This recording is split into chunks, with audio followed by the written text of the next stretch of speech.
Hold up.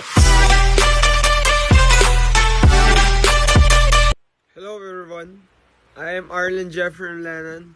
Let's talk about Philippine literature.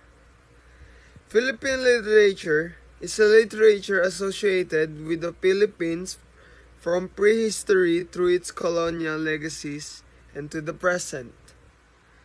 Pre-Hispanic Philippine literature was actually epics passed on from generation to generation.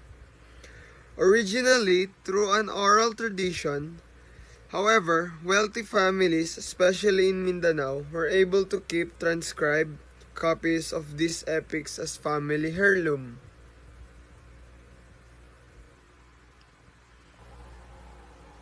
However,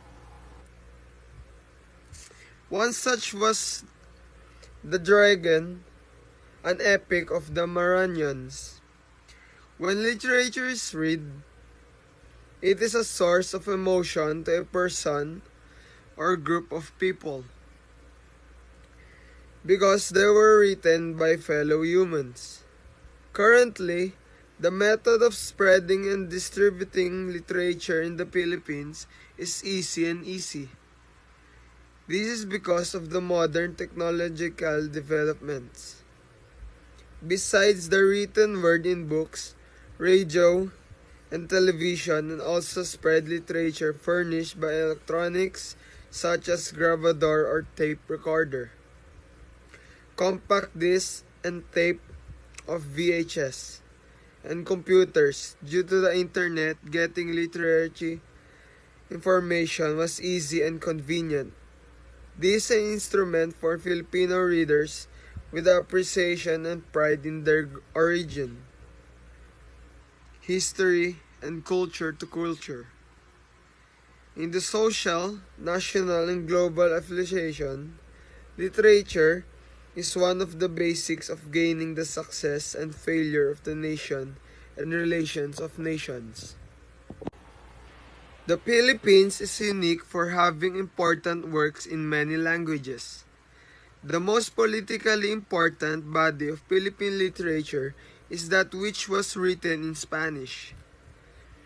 The propaganda movement, which include Jose Rizal, agitated for independence in the 1880s and 1890s, writing exclusively in Spanish.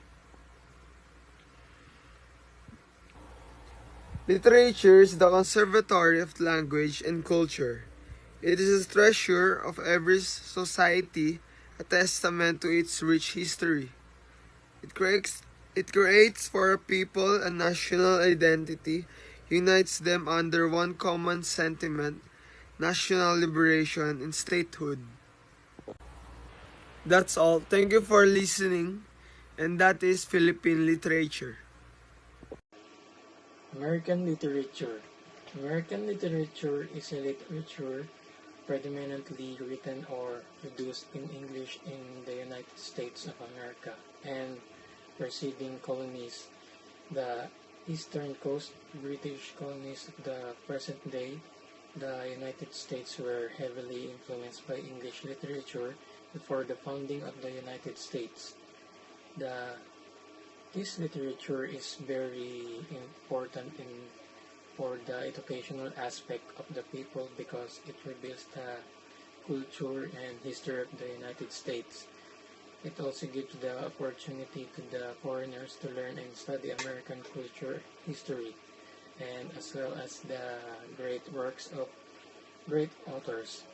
This literature is often used to test students' knowledge in this aspect by letting them write various writing assignments and tasks to test their writing skills, understanding on the literature, on the literary work, and broaden their literary knowledge, where usually it is essential in some universities, college, and schools. In the earliest days of this literature during 1600s, it usually consists of practical non-fiction written by the one who populated the United States. The British settlers, publication on 1608 and 1624. Their literature can be divided into five major periods. Each has unique characteristics, notable authors, and representative works. These five major periods are the colonial and early national period, 17th century to 1830, the Romantic period, 1830 to 1870, Realism and Naturalism, 1870 to 1910, and the Modernist period, 1910 to 1945. The earliest literature of the American period is mostly oral storytelling by the Native American Indians, where they uses stories, songs, chants, riddles, myths, and legends.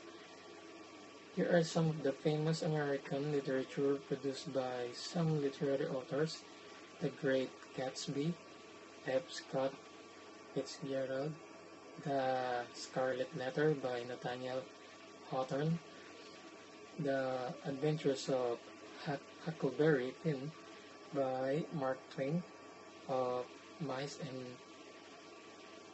and Men by John Steinbeck, To Kill a Mockingbird by Harper Lee, The Catcher in the Rye by I.D. Salinger, The Grapes of Wrath by John Steinbeck, and Their Eves Were Watching God by Zora Neale Hurston. Hold up.